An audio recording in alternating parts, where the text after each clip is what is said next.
জগন্নাথ বিশ্ববিদ্যালয় হচ্ছে এমন একটি বিশ্ববিদ্যালয়, এটি অন্যান্য বিশ্ববিদ্যালয় থেকে কিন্তু অনেক আলাদা। শুধু পরিচিতি, সংগ্রামের ইতিহাস বা আমাদের যেই পরিচিতি আলাদা করে সেটির কারণে নয়, নানা কারণে। সেটি হচ্ছে জগন্নাথ বিশ্ববিদ্যালয় কলেজ থেকে কিন্তু হচ্ছে বিশ্ববিদ্যালয়ে পরিণত হয়েছে, আপনারা জানেন।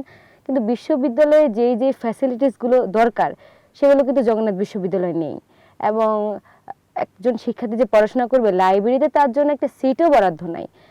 থাকার আবাসনের সমস্যা আর খাদ্যের নির্মাণ, মানে সমস্যার কিন্তু অভাব নাই।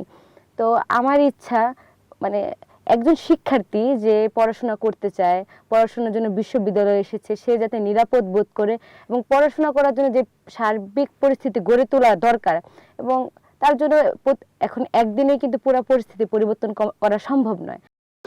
ভবিষ্যৎ হোক নিরাপদ, বিনিয়োগ হোক বিশ্বস্ত, আর আমার পছন্দ সল্ট বে। ওয়েলকাম টু সল্ট বে।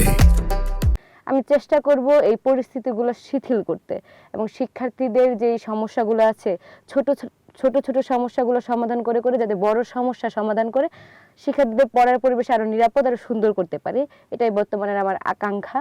আসলে পড়াশোনাটাই মুখ্য, এখানে আমরা পড়াশোনা করতে এসেছি।